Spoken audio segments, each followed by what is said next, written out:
Fine. Okay. Why do some women pride themselves on manipulation as a skill when they already control what men want? You know, I mean, you got books like 48 Laws of Power, got people thinking that they can use people to get what they want, man. I really think it all comes down to, especially when it comes to women, it's all about using to get what they want before they get used, because they already feel like coming into a situation, the man pretty much only wants one thing. Indeed. This guy is very, very savvy. I'll bet this guy is extremely successful. I just... Not just with women, but in life in general. That's my guess. Based on, like, you can even see the look in his eyes. He understands exactly what the interview is talking about, exactly where he's coming from. I would love to have a conversation with this guy, one-on-one. I'd love to. This guy seems extremely savvy and intelligent. But he's right. The top 5% of men that all women seem to be interested in, at least in 2022 dating, they're not actually users. They're not users on purpose, I mean. They appear to be users because they have so many options they never have to commit. And women feel as though they're being used. That's not what's actually happening. What's actually happening is that the reason women feel as though they're used is because he won't commit to them. Right? And that's what they want. They want commitment. And so they're training their manipulation abilities in order to try to manipulate a top 5% man into committing. But he never will, and so they feel used. Is there any better manipulation strategy than remaining an unidentifiable threat? Damn, that's a good question. Nah, probably not, because, I mean, if it's unidentifiable, then you're not really going to be able to put your guards up like that, you know? So it's not going to be something that your defense is up on, so. I think I understand where the interviewer is coming from with this question. So, in 2022, in the modern world, men are trained that women are sugar, spice, and everything nice. They're trained that women are good inherently and that they can do no wrong. And so, a man's guard is not up to protect from the manipulations and lies and trickery that women do in order to get what they want with men. And so, many men in the modern world are blindsided, destroyed by the very thing that they were trained is not a threat. Hello and welcome to the Helios blog. My name is Helios, here for another reaction video. If you're liking the channel, you're liking the videos, you're new to the channel, please hit the subscribe button and the bell to follow and get all notifications. Like the video, comment on the video. If you're interested in me commenting on a video, compilation, maybe a Reddit post, please send it to theheliosblog@gmail.com. All right, let's continue. Pretty much you're going to be taken advantage of. Women often describe themselves as complicated, emotional, even crazy. Do you think women actually want to be understood? Yeah, most definitely. They definitely do. But wouldn't that actually hold them to a certain level of accountability? Yeah, well, see, the thing is, you know, women, because of their estrogen, you know, they move off, majority of them move off emotions, where most men move off intellect and what they're thinking about. You know what I mean? So, you know, when it comes down to the mind state of a woman, you know, she's not going to care what's actually making sense. It's all going to be about what she feels. So he's right about this. So I think the interview is getting at the idea that women on purpose want to not be understood in order to be better manipulators. But I actually don't think it's as cynical as all that. I actually think that women are behaving according to their biology, and the way that they behave as a group is actually biologically favorable for them. It's not actually malicious. It's actually for the purpose of progressing the human race. The way that women behave is directly natural selection. They're naturally selecting men. And men have no idea that they're being naturally selected. So it's very important for men to understand that the way that women behave is directly a natural selection mechanism. So if you believe what women tell you, in terms of bedroom fun strategy or how you should behave in relationships and stuff like that, if you believe that, you will be naturally selected out of the human species, of the human race. And it's very important for you to understand that, because if you don't understand that, you're going to be used and discarded by a girl who uses just your resources and goes and has the genes from a more successful guy than you. And if she feels that certain type of way, she's going to be right about that majority of the time. So wouldn't you say that a lot of things women feel is just based on perceived victimhood? Most definitely. Most definitely. Perceived victimhood, indeed. So, and here's the truth of modern 2022 dating. A lot of these girls, they go on TikTok, they go on Instagram, they go on whatever online platform, and they say, men are trash, men are terrible, everything that men do is wrong, men are such cheaters. But actually, what's happening is they're actively selecting those men that are going to do those things, because men that are successful by design are going to be more competitive and less willing to commit. And so women complain about the very thing that they're selecting for. They want their cake and to eat it too, is what I'm getting at. As opposed to real victimhood. Most definitely. Most definitely. What are your thoughts on the following statement? A man's loyalty is tested when he has everything, while a woman's loyalty is tested when her man has nothing. Facts, because if you got everything, a woman be right there, but if you don't have nothing, a bitch will fly. The way he said that. I mean, he's not wrong though. I actually said I alluded to this in another video. That's exactly right. If a man stops being the badass he was at the beginning of the relationship, the woman will leave him. She won't leave him right away if he's superior in her eyes, but she'll leave him rather quickly, within months. And the reason is because women's their biological strategy is to ensure the protection and provisioning of their children. And if the children aren't getting one of those things, she's going to have to jump to a guy that can provide it. And that's what has been biologically selected for by evolution. So you can't erase that aspect of female nature, right? Some women may be able to hold it for longer, but no girl can resist her own biological drives forever, which is another reason why relationships are all temporary, by the way. Okay, let's see. I think a woman's loyalty can be tested if a man, doesn't have anything. A lot of times in the culture it's said, women will stick with a man when he's in the mud, right? But the goal is not to stay in the mud, right? The culture doesn't say that. In fact, the culture says you can have it all, you go girl, all of your decisions are good and you can do no wrong. So no. And in fact, in the modern world, many women will not stay. So this is BS. Also, she's trying to defer responsibility from women by saying that culture teaches this. No, it's actually inherent female nature that does this. Evolutionary, biological female nature, not culture. So in other words, it's okay, in my opinion, if you start at the bottom, but we should be working together to come out of the bottom. Okay, there are a lot of problematic things here that I need to talk about. So, it is true that women don't want to be at the bottom. It's true that women don't want to be at the bottom. It's absolutely true. But she's implying that women will work together with a man for them to raise their combined status. No. In 2022 dating, women don't do this. They will not marry a man who's 21 years old at the age of 19 or whatever, 18, and stay with the guy forever as he builds his value. No. What women do nowadays is they wait for the man to become a tested, successful man at 30, 35, 40.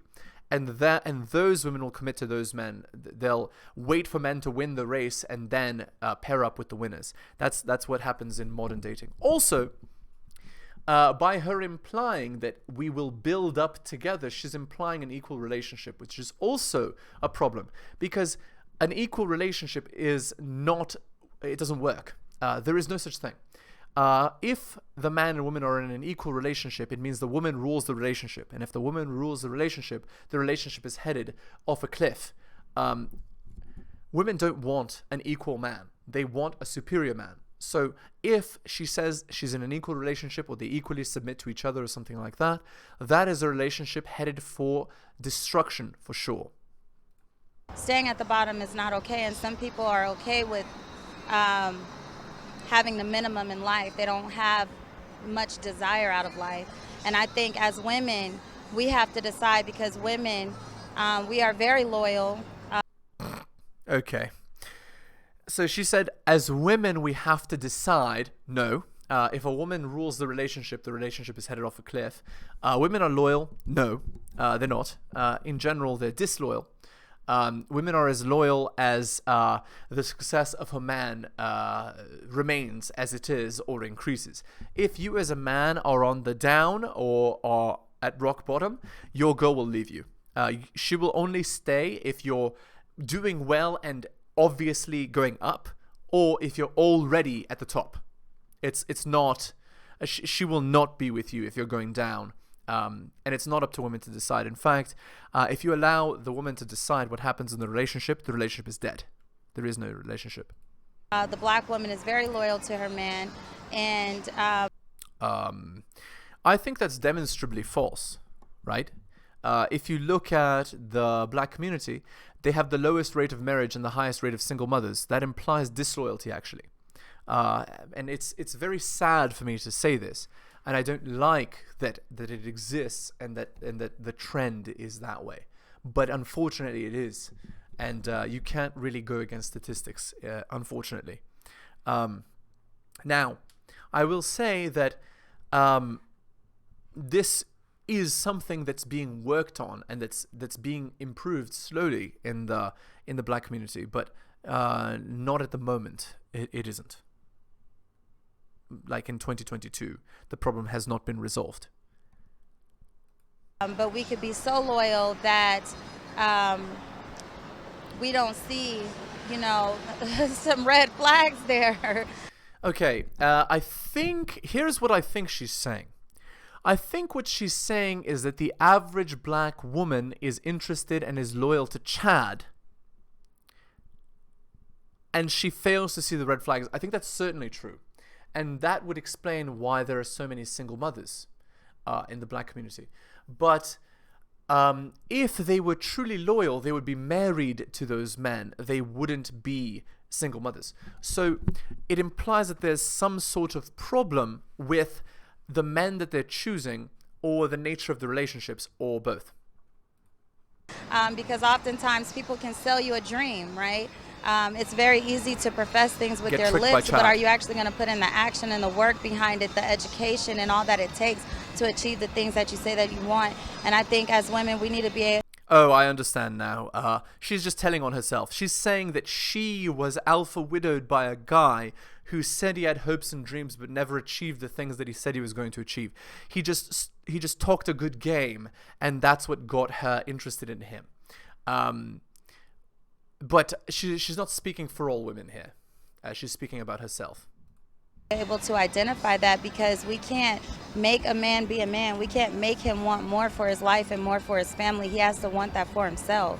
That's absolutely true. That actually is true.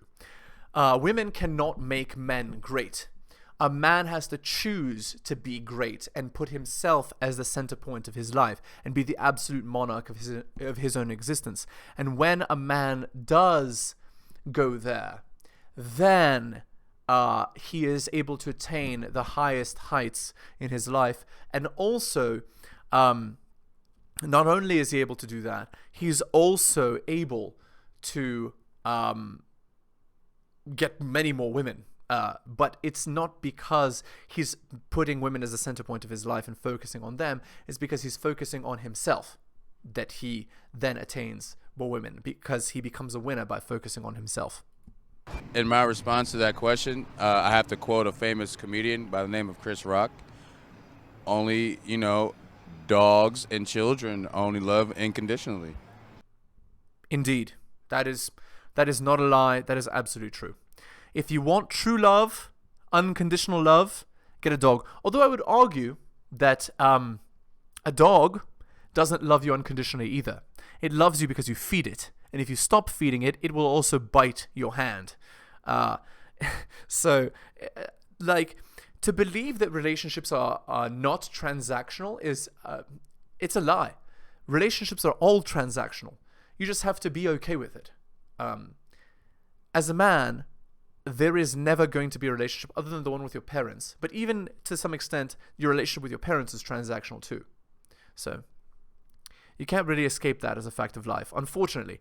I wish that life was a nice, easy thing where you were just loved and appreciated for being yourself. But life is not that way. And it's actually dangerous for you to believe it. Men are only loved for what we can provide. Indeed. For the situation. Mic drop. True. So do you think that people are only as loyal as their options today? Majority of them, because the love is really just more of a word now. Now it's more, what can I get out of you? Literally. Basically one of the premises of my channel. I think that's absolutely true. And sadly, because so many women have so many options, you can't get loyalty out of them. And here's the sad part, okay? If you live in the West, maybe you believe that by going to a different country and getting a wife there and then coming back, you'll be okay, but you won't. And here's why. Because the woman will be indoctrinated in what the West believes if you take her back, and she will be disloyal just like a Western woman. She'll just be on a timer, right? The amount of time that it takes for her to learn Western culture, that's how long your relationship would last, and no longer. The only way to get a girl who doesn't believe this way, who doesn't believe in the extract, and then discard dynamic, is to literally move to a country where that sort of thinking is not only forbidden but shamed. And there are very few countries in the world nowadays that are like that. Because of social media and the globalization of the sexual marketplace, I'm afraid. It's not many people that's trying to look for genuine love these days. Do you think unconditional love is possible in a romantic relationship? Yeah, most definitely. He believes in unconditional love. I disagree. I believe all love is conditional. I believe all relationships are transactional. I don't believe there's a single relationship out there that isn't transactional. So when your girl has genuine love for you, all that it's actually signaling is that she sees you as her best option. You are the best man that she has ever had. But how long that lasts, I mean, as you age and entropy gets to you, it's possible that you, in her eyes, fade from that amazing, glorious man into second or third best. And at that point, your relationship dies. So all relationships are temporary. All relationships are transactional. And the love, as defined by women, is conditional. So why do we have a term called deal breakers? Deal breakers? Man, I think it's because nowadays, people are starting to give up on the fight more. They're starting to, you're not seeing a lot of, like, when I was coming up, my grandmothers and granddaddies, like, you had a lot of older people that were married for years, and now you just don't see that, Indeed, but that's not. I don't think that's what the interviewer is getting at. I think what he's implying is that relationships are deals. They're transactional, and if you break the deal, or if you do certain things that are inherently dishonest or whatever, they break that deal. I think that's what he's getting at. He's getting at the fact that the word deal breaker exists implies that relationships are transactional in the public consciousness. But what this guy is saying, the guy who's answering, is that the grandparents had genuine love, but they didn't have it either. They just had the cultural idea that relationships are to be worked on and are not to be thrown away, right? So, and this is why the grandparents stayed, even if they were constantly bickering or whatever, because they understood that relationships are to be worked on, are to be fought for, and are not to be broken willy-nilly. Till death do us part used to mean something. Nowadays, it's just words. All right, let's move on to Reddit. Oh, no. Also, if you like or dislike, if you agree or disagree with the comments that I've made in this video, please, that's what the comment section is for. So there you go. All right, my girlfriend, they're both 28 years old, had an interesting conversation about size. Guys, here we go. My girlfriend and I were out for drinks the other night, and the topic of a man's size came up. It's not a topic I'm overly sensitive about, nor have put too much thought into. It's not exactly a problem for me, but I'd be lying if I said I wouldn't mind an extra inch or two thrown on the end. The only real problem I have is that I'm half Filipino, and the stereotype with Asian men are so overdone, it's painful. I think you guys see where this is going. Guys, unfortunately, and I hate to say this, size does matter. Women care about your height. They care about your size as well, I'm afraid. And unfortunately, the more partners she's had, the more likely you are to not measure up, pun intended. It's a sad thing, right? And that's... So if you as a man are not very endowed, as it were, you should go for younger women, right? The point being that if they don't have something to compare you to, they're going to appreciate you more. And this is another reason why end count is so important, right? Because if you're constantly being compared to another man, you'll never be happy, and she'll never be happy. But we're having this conversation. I don't remember how it started, and my GF says something along the lines of, big ones are intimidating, average is better, so yours is perfect. I mean, guys, if you ever experience a statement like this, it's done. Your relationship is over. Like, she sees you as a beta male. You should end the relationship.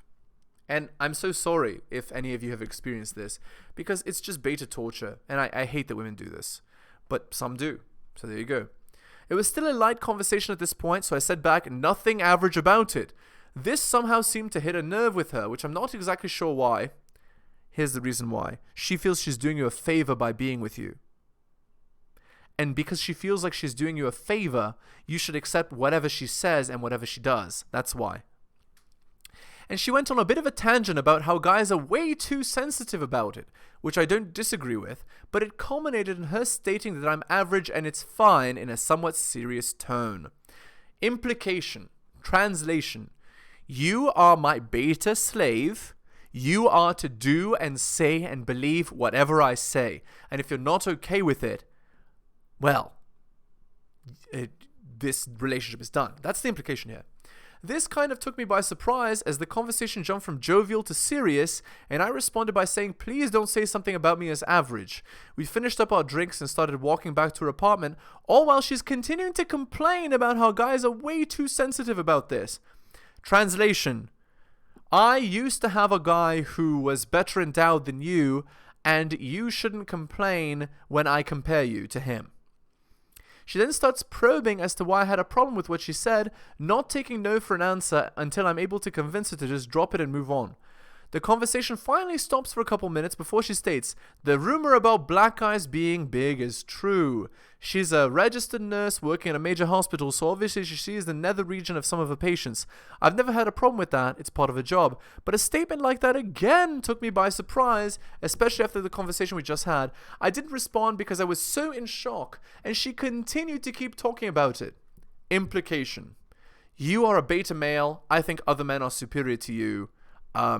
I'm going to eventually take one of these superior men for my own while you continue to provision me. This is what it looks like, guys. This is sheer disrespect and disdain, and I would end the relationship if this happened to me. A couple of times I've been like, whoa, that's what she said. At this point, I finally say stop, I drop her off at a place, and that's it. I honestly don't even know what to make of a conversation like this or how to proceed. And I know this may seem like a fake post because it's so ridiculous, but unfortunately, I promise you, it's not. She was being an a-hole and malicious. The minute it stopped being a jovial conversation, it should have stopped, and she didn't. She says she doesn't get why men are overly sensitive, then in the next sentence tries to make you feel inadequate by referencing large sizes. She's a hypocrite and an a-hole. 445 upvotes. And I agree.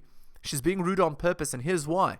She's stating that I own the frame of the relationship, you B-word. Submit to me, kiddo. Other men are better than you, and you're lucky to be with me. That's what she's saying.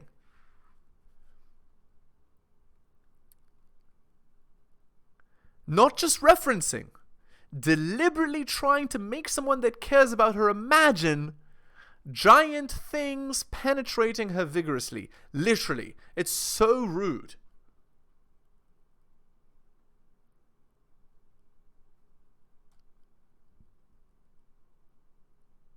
Okay, this is ridiculous. This is what really gets to me. It's not that she was oblivious to how she was making him feel. She knew and intentionally said something that would twist the knife more. What she's saying matters less than the fact that she's intentionally trying to make you feel like crap. Exactly, man. And if your girl is treating you like this, just know you're better off alone than being treated like that. You should not have to accept behavior like this. It's utterly ridiculous. All right, anyway. I think we're going to end the video there. Again, if you're liking the channel, please subscribe, hit the bell, comment, like the video. Thank you so much for listening, and I'll see you next time.